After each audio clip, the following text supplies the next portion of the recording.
Well, it sure has been an eventful day for all in terms of the storms. Thankfully, we're starting to see that calm down just a hair, but we saw a lot of rainfall with this, and you can see that in the parking lot of our Indigo Sky Casino and Resort just west of Seneca, Missouri. In fact, you can only see half because the building is covered from a raindrop on the camera. But here's a look at what we saw earlier. Here's a wall cloud in Erie, Kansas. This is from Janet Cruz.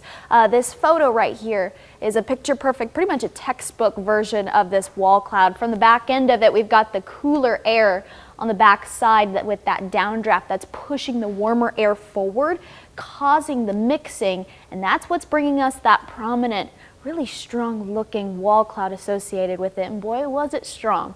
Wind speeds consistently upwards of 60 to 70 mile per hour winds. So a very weak low end tornado is the equivalent of that wind speed right there. So here's the past 6 hours. We've seen this push off to the south and to the east.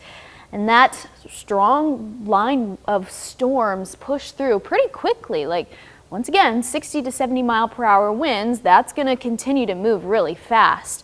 And wind gusts upwards of 70 to 80 mile per hour winds with that as well. But here's a look at it now. We're starting to calm down just a little bit. Greenfield, even up north in Stockton. You guys are pretty much done, and the rain is starting to calm down quite a bit. Cassville, Branson, and as well as Pineville and Neosho, not as much. Northeast Oklahoma, you guys are starting to see that fizzle out as well. So we're going to continue to see that. 10 o'clock. We'll see this push out for the majority of us and pack its bags and pretty much move on out, with leaving us with temperatures in the lower 70s. Some folks might be in the 60s based on how much rain you saw, and then we'll see a couple remnants into Saturday morning, leftovers, if you will, of this storm system, mainly in northeastern Oklahoma and northwestern Arkansas, none of which will be strong, none of it will be severe at that point. We'll just be very scattered and isolated at that point.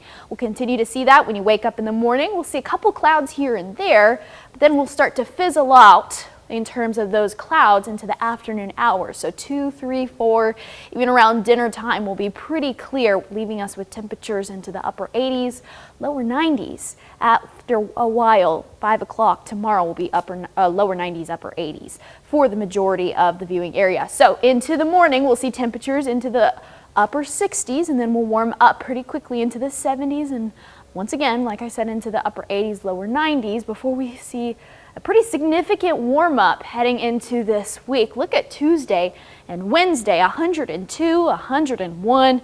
We're getting back to those triple digit temperatures, unfortunately, but we'll cool down into the mid 90s. I guess that's a cool down at this point. I guess you could say. So we'll be pretty clear on Saturday and Sunday. Yeah, but technically a bit cooler, I guess, than triple digits, but still it's pretty warm, especially for those people who have to work outside to clean up the damaged limbs and trees in their yard. exactly. Let's hope it will cool down a little bit for them.